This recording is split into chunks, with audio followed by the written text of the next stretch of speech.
हम में से जब ज़्यादातर लोग अपने बेड पे पड़े पड़े स्नूज का बटन दबा रहे होते हैं, तभी से वर्ल्ड क्लास परफॉर्मर्स का काम स्टार्ट हो जाता है। जब ज़्यादातर लोग उठते हैं, तब तक they are ready to perform and show their talents to the whole world. Narendra Modi, Shahrukh Khan, Twitter के सीईओ, एप्पल के CEO Tim Cook, Richard Branson, the rock and most of the successful personalities in this world are early risers. They wake up early and do something because of which they are so powerful in their fields. They are so effective because of which they are called leaders, and the rest of us are called followers, and because of which they are called outliers, and the rest of us are called mediocres. So, friends, in this today's video, I am going to discuss some essential morning routines from the book The 5 AM Club written by the author Robin Sharma. आज हम इसी book के बारे में और इसके जो की लेसन्स है उनके बारे में जानेंगे. So as always without any further delay let's get started. So start करते हैं हमारे दिन के उठने के बाद सबसे पहले रूटीन से. देखो, ऑथर ने इसमें 5 AM उठने के लिए कहा है, जिसके बाद उन्होंने कहा है कि जो उठने के बाद का फर्स्ट आवर है ना, वो बहुत ज़्यादा इम्पोर्टेंट है. जो 60 मिनट्स है वो बहुत ज़्यादा इम्पोर्टेंट है, जिसको ऑथर ने द विक्ट्री आर कहा है. मतलब अगर उस आर को, उन 60 मिनट्स को आपने अगर अच्छे से यूटिलाइज किया तो आप ऑलमोस्ट पूरे दिन को जीत लोगे. इसके लिए उन्होंने कहा है कि आपको 20-20-20 फॉर्मूला फॉलो करना होगा, जिसके अंदर आपको जो 60 मिनट्स हैं उसको 3 स्लॉट्स में डिवाइड करना होगा. ये 60 मिनट्स है और 5 AM to 6 AM इसको 3 स्लॉट्स में डिवाइड करना होगा. 5:20, 5:40, 5:60, दैट इज बेसिकली 6 AM.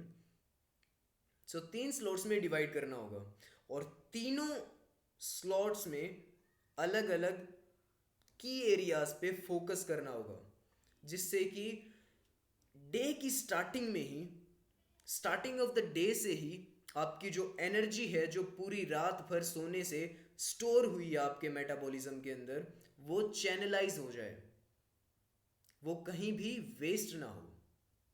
इसके लिए उन्होंने कहा है कि जो फर्स्ट 20 मिनट्स है उनमें आपको फोकस करना है मूव पे. जो फर्स्ट 20 मिनट्स है दैट इज फॉर मूव. जो सेकंड 20 मिनट्स है वो है फॉर रिफ्लेक्ट, एंड जो लास्ट 20 मिनट्स है, थर्ड 20 मिनट्स, वो है फॉर ग्रो. तो फर्स्ट 20 मिनट्स में आपको फोकस करना है मूवमेंट पे, यानी कि हम डिस्कस करेंगे उसके बारे में बहुत डीपली आगे. तो फर्स्ट आपको move, then reflect, then grow. Now let me tell you what to do and what's the benefit. तो स्टार्ट करते हैं. सो फर्स्ट 20 मिनट्स में ऑथर ने कहा है कि आपको हैवी और इंटेंस एक्सरसाइज करनी है, और स्पेसिफिकली उन्होंने जोर दे के कहा है कि पसीना आना चाहिए, पसीना. इंटेंस एक्सरसाइज करनी है, हैवी एक्सरसाइज, और डीप ब्रीदिंग करनी है साथ में, जिससे आपके जो ब्लड स्ट्रीम है उसमें ऑक्सीजन की अमाउंट बढ़ेगी, आपके ब्रेन तक ज़्यादा ऑक्सीजन पहुंचेगी, आपके अंदर डोपामीन और सेरोटोनिन के लेवल्स बढ़ जाएंगे, जिससे आप ज़्यादा अवेयर, कॉन्शियस और प्रोडक्टिव फील करोगे. ज़्यादा फोकस्ड और कंसंट्रेशन से आप किसी भी काम को कर पाओगे. तो फर्स्ट 20 मिनट्स में आपको हैविली एक्सरसाइज करनी है. ऑब्वियसली थोड़ा पहले वार्म अप भी करना है, क्योंकि अभी अभी आप उठे हो तो मौसम नहीं रहता बॉडी का वर्कआउट का, तो वो बनाना होगा पहले 2-3 मिनट में आपको. फिर आपको धीरे धीरे इंटेंसिटी बढ़ानी है, अप टू 20 मिनट्स। आप जब ये एक्सरसाइज करोगे तो because of dopamine and serotonin आपको अपने आप अच्छा लगने लगेगा पहली 20 मिनट्स में, जिससे आपका मेटाबॉलिज्म भी, ओवरऑल मेटाबॉलिज्म इम्प्रूव होगा। दिन की स्टार्टिंग से ही वो इम्प्रूव होगा, आपकी इम्यूनिटी और ज़्यादा बेटर होगी और आप बहुत ही फ्रेश फील करोगे। देन 20 मिनट्स रिग्रेस वर्कआउट के बाद में आपको जो अगला स्लॉट है 5:20 to 5:40, उसके अंदर आपको रिफ्लेक्ट करना है। रिफ्लेक्ट करना है मतलब उसके अंदर आप दिन की प्लानिंग कर सकते हो, आप मेडिटेशन कर सकते हो, आप प्रे कर सकते हो, आप जर्नलिंग कर सकते हो, जिससे जिससे आपको पॉजिटिव फील होगा, जिससे आपको शांति महसूस होगी और थ्रू आउट द डे आप ज़्यादा अच्छे से परफॉर्म कर पाओगे, ज़्यादा अच्छे से एक्शंस ले पाओगे और आपकी क्रिएटिविटी बहुत ज़्यादा इम्प्रूव होगी और आप अवेयरनेस फील करोगे इस चीज़ से और आपको एक सेंस ऑफ क्लैरिटी भी फील होगी। आपने जब जर्नलिंग की, प्रे किया, मेडिटेशन किया, प्लानिंग की दिन की, तो आपको बहुत क्लैरिटी मिलेगी उस चीज़ से। देन ये करने के बाद आपको जो अगला स्लॉट है उसमें ग्रोथ पे फोकस करना है, कुछ लर्न करना है। आप उसमें नई हैबिट सीख सकते हो, नई लैंग्वेज सीख सकते हो, अपनी स्किल्स पे काम कर सकते हो, आप नई चीज़ें पढ़ सकते हो, बुक्स रीड कर सकते हो, आपने जो पढ़ा है आप उसे रिवाइज भी कर सकते हो। बेसिकली आप कुछ नया लर्न कर सकते हो या जो लर्न किया हुआ है उसे रिवाइज कर सकते हो, प्रैक्टिस कर सकते हो। आपको इसके अंदर लर्न करना चाहिए उस इंफॉर्मेशन के बारे में जो आपकी फील्ड से रिलेटेड है। ये सजेस्टेड है इस बुक के अंदर, जिससे आपको अपनी फील्ड में ग्रोथ मिले। देन इसे करने के बाद में जो सेकंड पॉइंट है, ये हमारा फर्स्ट पॉइंट था 20-20-20 रूल, 3 सेट्स में डिवाइड करना है और ठीक है, पहले में मूव, रिफ्लेक्ट, ग्रो।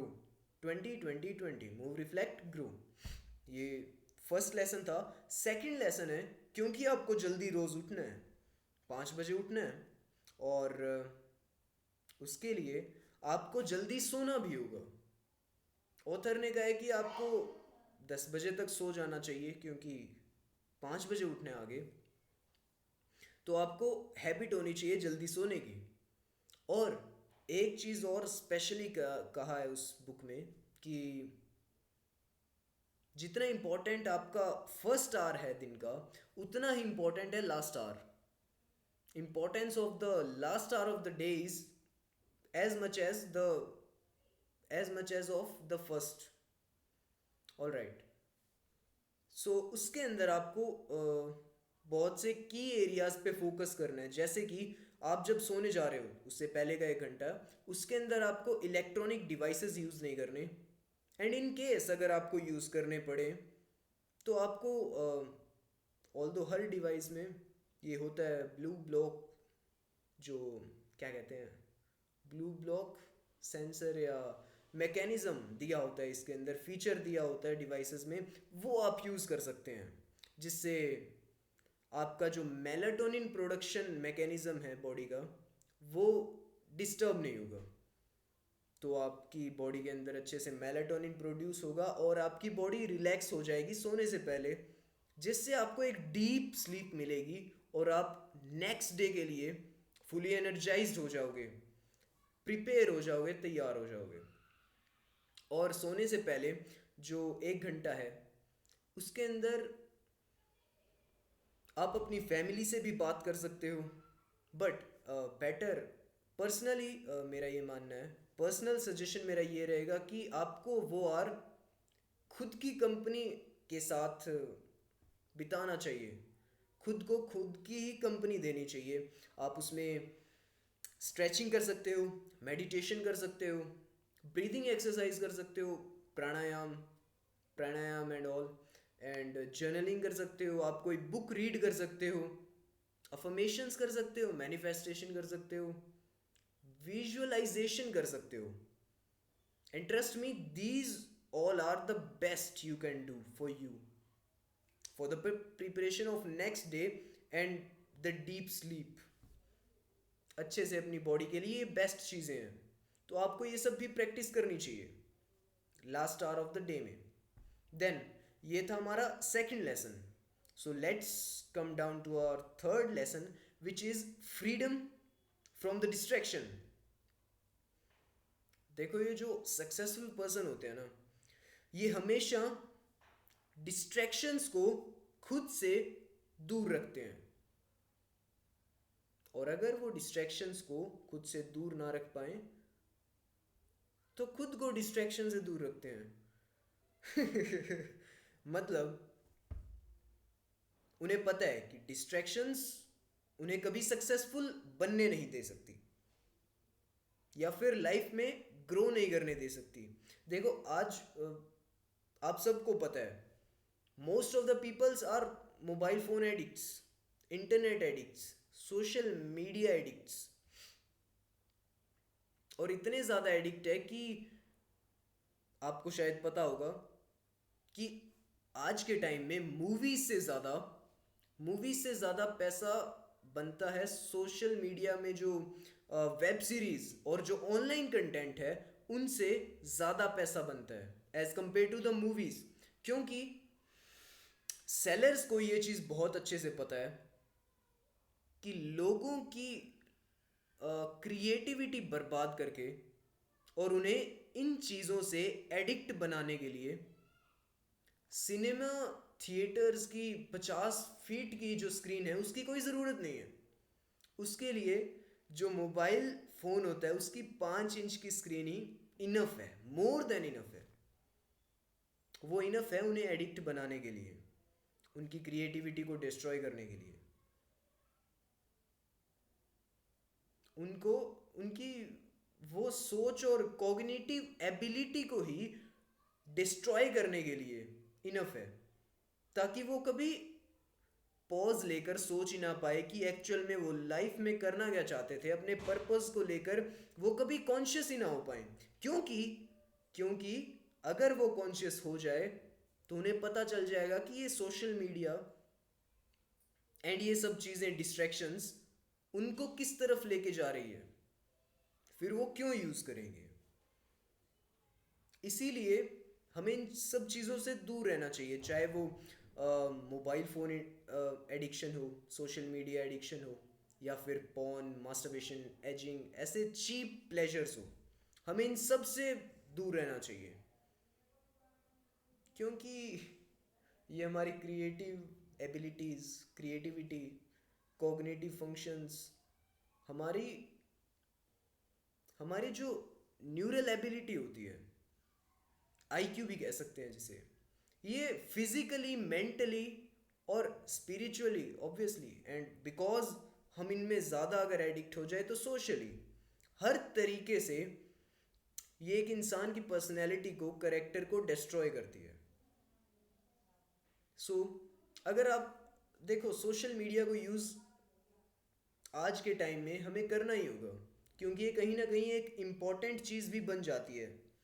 तो बट इसका एक सॉल्यूशन ये हो सकता है कि हम थ्रू आउट द डे एक टाइम अलॉट कर सकते हैं जिसके अंदर हम सोशल मीडिया को यूज़ करेंगे, and rest of the time में हमें अपना बेस्ट प्रोड्यूस करना है, हमें बेस्ट वर्क प्रोड्यूस करना है. एक हार्ड वर्क वाली वो मेंटेलिटी रखनी है थ्रू आउट द डे. आप कुछ टाइम अलॉट कर सकते हो सोशल मीडिया को एज पर योर नीड और रिक्वायरमेंट्स और इंटरेस्ट. ऑलराइट, सो ये हमारा थर्ड पॉइंट था इस बुक का. And the fourth point is the 3 step success formula. इसमें ऑथर ने डायरेक्ट रिलेशन बताया है बेटर अवेयरनेस का बेटर रिजल्ट से. अब यू में थिंक कि हम अवेयर रह के अच्छे रिजल्ट कैसे ला सकते हैं. तो लेट मी टेल यू, इनके बीच में एक और माइलस्टोन आता है जो है बेटर चॉइसेस. अगर आप ज़्यादा अवेयर रहोगे तो आप ज़्यादा चॉइसेस को आइडेंटिफाई कर पाओगे, आपका पॉइंट ऑफ व्यू वैसा रहेगा, आप ज़्यादा अपॉर्चुनिटी देख पाओगे जिससे आप बेटर रिजल्ट की तरफ बढ़ोगे। बेसिकली आप प्रायोरिटाइज कर सकते हो अपने एक्शंस को थ्रू आउट द डे कि कौन सा ज़्यादा इम्पोर्टेंट है, किसकी पोजीशन कहाँ पे है, मेरे पास कितना टाइम है और उस टाइम के अकॉर्डिंग मुझे कब क्या करना है। जिन एक्शन से ऑब्वियसली बेटर रिजल्ट्स आपको मिलेंगे, आप ज़्यादा ओपन माइंडेड रहोगे अवेयरनेस के साथ। So better awareness leads to better choices, leads to better results. Indirect इनका कनेक्शन है। सो हमें अवेयर रहना चाहिए। ये था हमारा fourth point. So our fifth point is fourth lesson में ना, सॉरी फिफ्थ लेसन में 4 इंपॉर्टेंट पिलर्स के बारे में बताया ऑथर ने। हमारी लाइफ के 4 इंपॉर्टेंट पिलर्स, जिसके बारे में, जिसका जो फर्स्ट पिलर है उसके बारे में आपने बहुत सी जगह पे सुना होगा। अगर आप ऐसा कंटेंट कंज्यूम करते हैं रेगुलरली, ना भी करते हो फिर भी सुना होगा, जो कि है माइंडसेट। जो जिस पर हमें ध्यान देना चाहिए इन चारों पिलर्स के ऊपर और हमारी पर्सनैलिटी में, हमारी जो हैबिट फॉर्मेशन है उसमें भी इन चारों का इक्वल कंट्रीब्यूशन होता है। फर्स्ट है माइंडसेट, जिसे हम ग्रो कर सकते हैं अच्छी बुक्स को रीड करके, अच्छा कंटेंट कंज्यूम करके, अच्छे लोगों से मिलकर, इंस्पायर होकर, नई चीज़ें सीख कर हम अपने माइंडसेट को इस तरीके से इंप्रूव कर सकते हैं। Second pillar here is health set.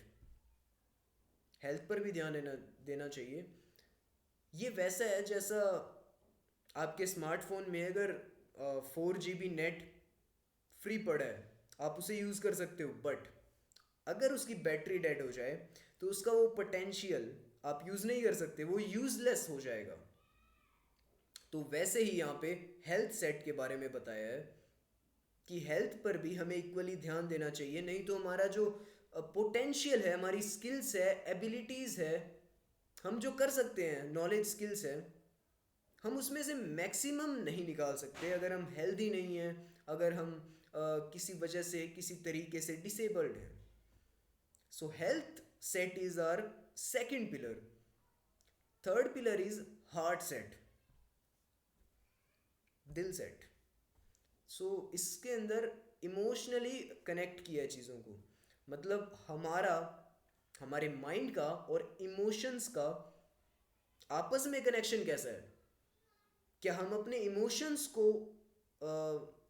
Emotions के पॉइंट ऑफ व्यू से, या इमोशंस को लेकर क्या हम अवेयर रहते हैं, क्या हम अपने इमोशंस को कंट्रोल कर सकते हैं। जैसे कि अगर अगर कोई इंसान अपने इमोशंस को ही कंट्रोल नहीं कर सकता, वो सिचुएशंस में ज़्यादा ओवर रिएक्ट करता है, उन्हें हैंडल नहीं कर पाता, या तो वो सिचुएशंस में अपने एंगर को कंट्रोल नहीं कर पाता, या लेट्स से कोई भी सिचुएशन है, अगर इंसान अपने इमोशंस को कंट्रोल ना कर पाए तो वो उस लेवल तक की सक्सेस को हासिल नहीं कर सकता जिसका उसमें पोटेंशियल है, just because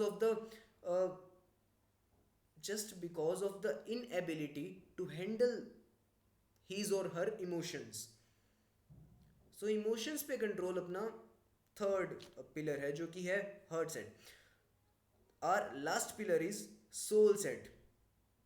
सोल सेट का मतलब ये है कि स्पिरिचुअल बेस्ड से कनेक्ट किया है इसे, जो कि जो आपने pyramid of hierarchy of needs देखा होगा, उसके अंदर भी टॉप पे इसका जिक्र किया जाता है कि जब आपको लाइफ के बाकी की एरियाज में फुलनेस दिखने लगे तो आपको स्पिरिचुअली भी ज़्यादा स्ट्रॉन्ग बनने की ज़रूरत है, स्पिरिचुअली भी आपको ग्रो करना चाहिए।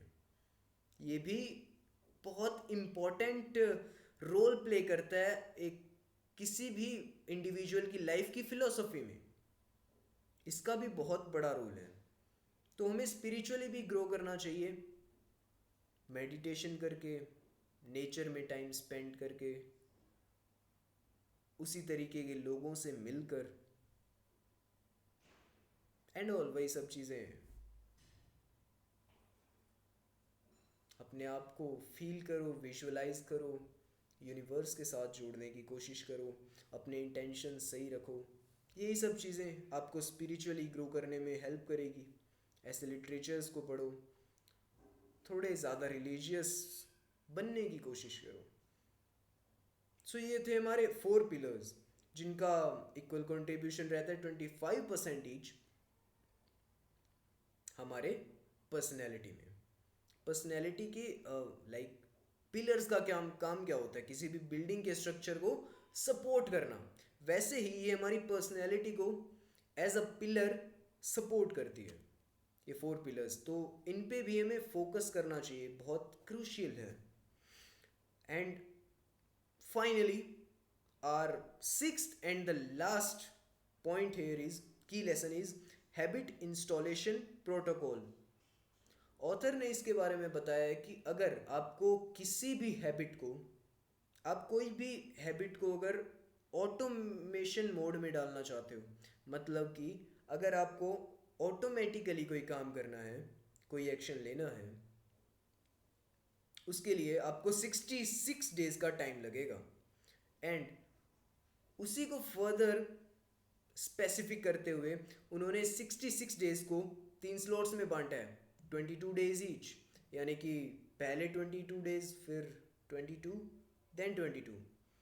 इसमें उन्होंने कहा है कि जो फर्स्ट 22 डेज है उसके अंदर पुरानी जो हैबिट है, पुरानी जो हैबिट बनी हुई थी उसे तोड़ा जाता है। वो उसके जो न्यूरल लिंक्स हैं, न्यूरल पाथवेज हैं, वो टूटते हैं, वो हैबिट ब्रेक डाउन की जाती है, हम उससे छूटते हैं। नेक्स्ट जो 22 डेज है उसमें हमारे नए न्यूरल पाथवेज बनते हैं, न्यूरल कनेक्शंस बिल्डअप होते हैं, जिसे न्यूरोलॉजी की टर्म में न्यूरोप्लास्टिसिटी कहा जाता है। और जो नेक्स्ट 22 डेज है उसके अंदर वही न्यूरल पाथवेज, न्यूरल कनेक्शंस हमारे सबकॉन्शियस बिलीफ के साथ इंटीग्रेट हो जाते हैं और ऑटोमेटिक हैबिट्स बन जाते हैं। इन तीनों स्लॉट्स को ऑथर ने डिस्ट्रक्शन, इंस्टॉलेशन और इंटीग्रेशन कहा है। पहले 22 डेज में ओल्ड हैबिट्स डिस्ट्रक्ट होंगी, फिर नई हैबिट्स इंस्टॉल होंगी, एंड देन लास्ट 22 डेज में इंटीग्रेट होगी वो हैबिट्स हमारे सबकॉन्शियस बिलीव्स के साथ, जिससे वो ऑटोमेटिक बन जाएगी।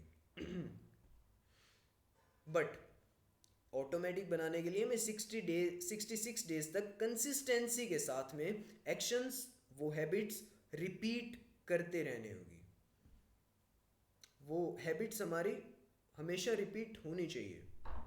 And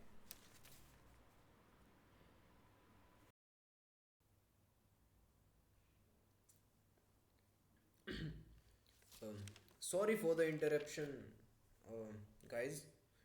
So we are discussing about the habits automation process। so ये 66 डेज का होता है, 3 स्लॉट्स होते हैं, और ठीक है, I had tell you, I had told you, whatever. So इसी बारे में जो ऑथर है वो कहते हैं कि जो